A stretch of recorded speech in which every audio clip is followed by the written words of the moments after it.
had enough. Clapping for herself. That last part was on brand. Why would you do that? That's not necessary. Imagine putting in months of work on your big comeback. Every photo planned, every headline lined up, every move calculated. And after all that effort, the one thing people can't stop talking about is the fact that you got announced like royalty in someone's living room. Seriously, who does that? That in their cover feature, they actually screw you over in such dramatic fashion that you may end up being stripped of your royal title. That's exactly what just happened with Meghan Markle, and the internet reaction was instant chaos. Her Harper's Bazaar cover story was clearly designed to flip the script. New photos, new energy, new chapter, the kind of glossy feature that screams, I'm still here, I'm still important, I'm still winning. It was supposed to feel bold and powerful, like she was stepping into a fresh era with total control. Instead, it got dragged online and dissected.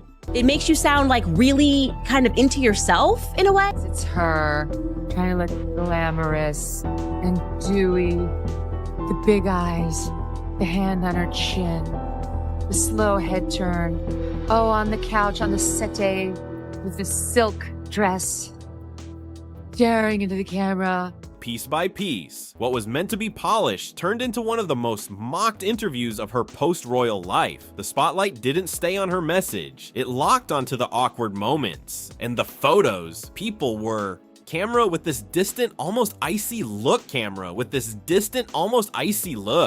Oversized coats swallowing her frame like she was starring in some intense art house film. The vibe wasn't bright or empowering. It felt tense, almost forced, like someone trying way too hard to look deep and emotional, but it just wasn't landing. The poses looked overly rehearsed, almost stiff, like each one had been studied 10 times before the camera even clicked. Instead of natural confidence, viewers saw something overplanned. And once that disconnect hits, the internet moves fast. Then came the writing, and that's where things really shifted. The journalist described Meghan in language that— And genuinely, I don't even mean to attack her. There was something frustrating about her, and I think he hits— And you're hanging out with the Kardashians, or hanging out with people who have like sex tapes and show their vaginas on camera. You could be British royalty right now. Felt ceremonial, almost like she was still standing under a royal spotlight. Instead of simply having lunch in New York, every detail was framed like symbolism. Every quote felt elevated, dramatic, theatrical. It read less like a casual interview and more like a movie script trying to build a larger-than-life character. And then one tiny detail dropped into the story that changed everything. Halfway through the article, the writer casually mentioned Meghan arriving at a friend's townhouse in New York. Normal setting, normal day, nothing flashy on the surface. But then came the moment that made people freeze. As she walked in, the house manager reportedly announced her out loud as Meghan, Duchess of Sussex. Not at a gala, not at a ceremony, not in front of a crowd, just inside a private home with a few people there. No cameras, no red carpet, just a quiet living room and a formal introduction that felt completely out of place. That one detail flipped the entire reaction online. Suddenly, those dramatic photos and poetic words didn't feel artistic anymore. Critics started saying it looked like proof she was still holding tight to that royal identity. From the outside, the contrast of being called or introduced to an empty room as Duchess of Sussex felt huge. She stepped back from official duties. She spoke about independence. She moved across the ocean to build a new life. Yet here was this moment that, to some readers, suggested the title still carried major weight. And once that perception hit social media, it spread like wildfire. The conversation shifted instantly. Nobody was debating her projects. Nobody was talking about the causes she highlighted. Instead, one blunt question echoed everywhere. Who gets announced like that in someone's living room? That single detail traveled further than any inspirational message in the interview ever could. The magazine likely thought they were presenting her as thoughtful, glamorous, strong. But many readers felt they were seeing something else entirely. To them, the royal connection looked front and center, whether intentional or not. And in the public eye, perception is everything. Then things escalated. When Candace Owens caught wind of the story, she didn't treat it like a standard celebrity profile. sold her soul to the devil to get a cover, not on Vogue, which is the one that she wanted, but on Harper's Bazaar. Oh, bizarre. Playing a human being, like it's a performance. She framed it as proof of a bigger point she's been pushing for years. On her show, she didn't hold back. She zoomed straight in on that living room introduction and turned it into a viral talking point. She repeated it, emphasized it, questioned it. Meghan, Duchess of Sussex, became the headline of her reaction. To her audience, it wasn't just awkward, it was evidence that Meghan is still leaning into the royal image long after stepping away from official duties. What started as a glossy comeback feature turned into a heated online debate about identity, image, and status, and all because of one sentence buried in a profile. The argument was blunt and easy to follow. If you say you want a normal life, why keep the grand title energy inside a private townhouse in New York? No red carpet, no ceremony, no official event, just a friend's house with a small group of people. Yet the introduction sounded like something straight out of a palace. Reception line. That sharp contrast is exactly what critics grabbed onto. To them, it wasn't just awkward, it felt performative, like someone determined to keep a certain level of status alive no matter the setting. And once that idea took hold, it spread fast. Candace Owens didn't stop there. She also went after the overall tone of the interview, the dramatic photos, the poetic wording, the heavy emotional language. She argued it all felt exaggerated, like a carefully staged sympathy story instead of a natural conversation. In her view, Meghan was once again being framed as the deeply misunderstood figure, carrying emotional weight while navigating constant personal struggles. Her audience knows she doesn't water down her opinions. She says what she thinks straight up, so when she described the feature as self-focused and disconnected from everyday reality, the reaction online was loud. A lot of people are dealing with bills, work stress, and regular life pressure. Seeing someone wealthy talk about being misunderstood while posing in high-end fashion didn't land the way the magazine may have hoped, but the issue that really stuck was consistency. Meghan has said more than once that stepping away from royal life was about freedom. Freedom to speak openly, freedom from titles, freedom from non-stop expectations. Yet critics keep pointing out that the title still shows up everywhere. Duchess of Sussex on magazine covers, Duchess of Sussex in interviews, Duchess of Sussex announced in a living room. That pattern became the center of the debate. Candace summed it up in a line that moved quickly across social media. You can't present yourself as someone hurt by an institution while still benefiting from the recognition tied to it. Whether people agreed or disagreed, that statement sparked serious discussion. Clips of her reaction spread fast. Comment sections filled up with viewers saying they noticed the same detail in the Harper's Bazaar piece. Some even admitted they skipped over the announcement line at first, but once it was highlighted, they couldn't unsee it. Suddenly, the entire interview felt different to them. What was supposed to look like a strong reset started to seem, in their eyes, like another carefully managed image move without fully thinking through how it might look. What Meghan likely needed from that feature was something grounded, calm, self-aware, a clean shift in tone. Instead, the moment turned viral and critics felt validated. See, nothing changed. Once that idea started circulating, the conversation grew way beyond one article. It became a bigger question about whether her public image matches how she presents herself today. After Candace's reaction aired, the situation jumped from mildly awkward to full controversy mode. People weren't just debating anymore. Many were openly laughing, repeating the same question with disbelief. Who gets announced in a private house?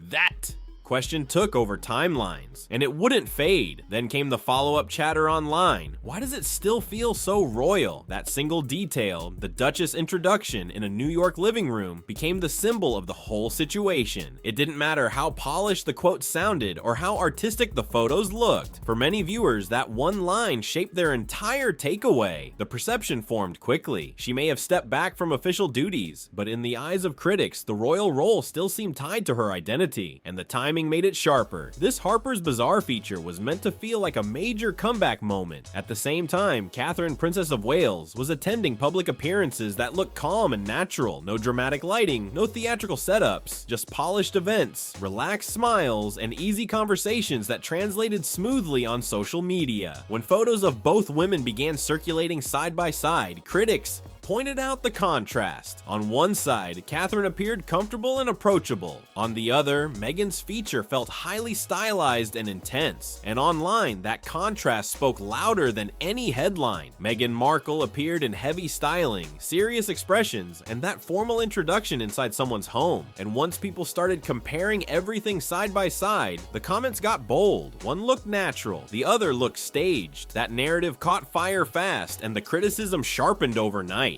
Some viewers described the interview as childish or overly self-focused, saying it felt written for an ideal version of Meghan instead of the person they believe they're seeing publicly. The tone, the mood, the presentation. The critics said it felt like a performance instead of a real moment. The photos didn't escape the backlash either. Instead of coming across as powerful, many online voices labeled them cold, stiff, overly calculated. The dramatic lighting, the intense poses, the distant expressions. For critics, it didn't scream confidence. It looked controlled down to the smallest detail. Even in the United States, where royal titles don't usually carry much everyday weight, the repeated use of Duchess of Sussex sparked confusion and jokes. People kept asking the same blunt question: why keep using a title from a country you no longer live in? That question turned into a major talking point across timelines and comment sections. Commentators circled back to one theme again and again. Meghan has spoken about wanting independence and space from royal expectations, yet the title still appears across her branding. To some observers, that didn't signal strength. It looked like someone holding onto a label that once brought global attention. That interpretation might not be fair to everyone, but perception is powerful, and once it spreads online, it sticks. Another layer of criticism focused on what some called brand confusion. Meghan often speaks with big visionary energy, big impact, big change, big goals. But critics argue that when people look for achievements that match that scale, they mostly see interviews, media appearances, and discussions rather than clear milestones that feel measurable. That gap between message and public perception poured gasoline on the debate. A blunt phrase started trending. This wasn't just a public relations misstep, it was a faceplant. Dramatic? Maybe? Harsh? Definitely. But it shows how strong the reaction was in certain circles. Under the poetic captions and the Duchess branding, critics claimed they were seeing something different. Insecurity framed as empowerment, image control framed as authenticity. One comment that spread widely summed it up in a sharp way: trust is built in drops and lost in buckets. For some critics, this interview felt like one of those bucket moments. After so many carefully managed appearances, this was the one that made casual observers pause. The mood online shifted to, wait, something doesn't add up. That doubt spread quickly, and once doubt becomes the headline, it's hard to shake. The conversation didn't stay focused on one article. It grew into a larger question. Across social media, podcasts, and talk shows, people started asking, if certain moments look awkward from the outside, does she see that? And if not, what does that mean for where her brand goes next? The fallout began shaping how people discuss her overall image, not just as a public figure, but as a brand built around a message. Candace Owens pointed out something that stuck with viewers. She argued that Meghan keeps returning to the same themes. Every project, every podcast, every glossy profile. The story often circles back to pain, misunderstanding, feeling silenced, and then reclaiming her voice. At first, many people listened closely. It felt new, emotional, even bold to challenge a historic institution and share personal struggles. But by the time the Harper's Bazaar feature arrived, some casual followers said they felt fatigued. To them, it sounded like the same narrative with new styling, new photos, new lighting, but the same core message underneath. Candace put it bluntly in a clip that traveled fast online. If every interview centers on how hurt you are, eventually people stop seeing resilience and start seeing repetition. That line sparked debate everywhere. And in entertainment, perception matters. Studios and producers want attention. Yes, but they also look for personalities who feel current, evolving, dynamic. If a name trends mostly because of controversy or awkward headlines, the buzz can shift from exciting to exhausting in no time. That magazine feature was meant to frame Meghan as thoughtful, strong, and in control of her next chapter. Instead, critics began asking sharper questions. Where's the evolution? Where's the shift? Where's the proof that this is truly a new era? And once those questions start echoing, they get louder. Critics looked at the repeated Duchess branding, the moody photo shoots, the emotional speeches about how hard everything has been, and they didn't see evolution. They saw repetition, and repetition is risky when you're trying to reintroduce yourself to the public. Another uncomfortable issue popped up too: audience fatigue. Early on, Meghan had several groups rooting for her. Royal watchers curious about change, Americans drawn to the modern love story, people who connected with her conversations about identity and mental health. There was real momentum behind her voice, but over time, those groups started to split. Some stayed loyal, others slowly drifted, not because they suddenly switched sides, but because they felt the story wasn't progressing. The formal title moments, the heavy focus on personal struggle. For critics, it didn't feel new. It felt familiar, and familiar in this context didn't mean comforting. It meant stuck. Instead of pulling in fresh supporters, moments like the living room title announcement reminded longtime observers of past controversies. That's when the narrative shifted. Critics began arguing that she seems more focused on being viewed as historically significant rather than building achievements that clearly demonstrate it. Fair or not, that perception gained traction fast, and perception shapes public opinion. Then there's the Prince Harry factor. Whenever Meghan faces criticism, his name gets pulled in too. The ongoing use of royal titles doesn't just affect her image, it reconnects him to the same institution he has openly discussed wanting distance from. Every headline with Duchess of Sussex also reminds the public that he remains a prince linked to that legacy, no matter where they live now. That connection keeps the royal chapter in the spotlight whether they intend it or not. Candace Owens simplified the entire situation into one sharp takeaway. In her framing, it looks like two people who stepped away from royal life but can't fully shake the identity that came with it. Whether people agree with that or not, that's how it landed for many viewers. And that's why the Harper's Bazaar interview became such a flashpoint. It wasn't just a feature that missed expectations. For critics, it was the moment when the gap between message and presentation looked obvious. Casual viewers weren't dissecting policy or projects. They were laughing at the image of a formal Duchess-style introduction inside a private living room. The question quickly shifted from why didn't this land to what happens to the brand if this pattern continues. Because to critics, this didn't feel like a minor misstep, it felt symbolic. That one line about being announced in someone's house echoed louder than any carefully crafted quote in the piece. People didn't walk away saying, "Wow, that was powerful." Many walked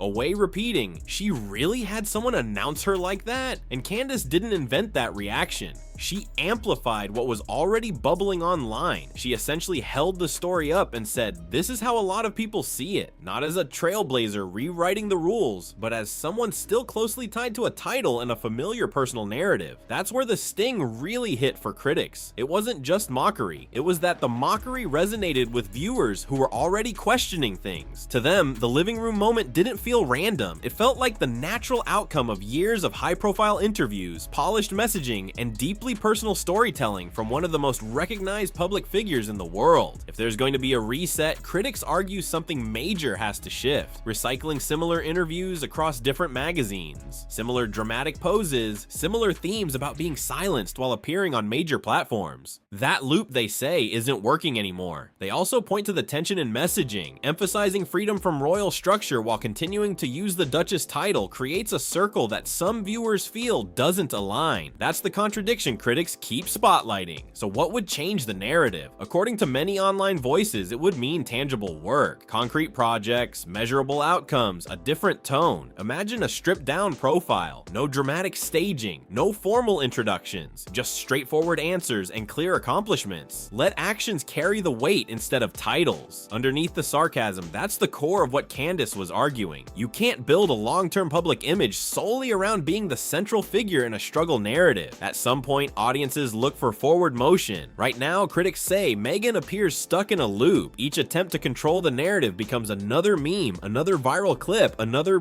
debate. Instead of reinforcing authority, it sparks eye rolls and commentary. The Harper's Bazaar interview could have been framed as a turning point. Instead, for some viewers, it marked the moment they stopped giving automatic benefit of the doubt. And from here on out, every time the Duchess title appears, it may bring back that living room image in people's minds. Fair or not, that's how quickly perception can cement. For supporters, she remains a strong voice navigating intense scrutiny. For critics, the gap between intention and image is widening, and in today's media cycle, that gap becomes the headline fast. Now the bigger question lingers. Does the strategy evolve, or does the repetition continue? Because in the court of public opinion, branding isn't just about what you say, it's about how it lands. And once a single detail captures the internet's attention, it can overshadow everything else in seconds.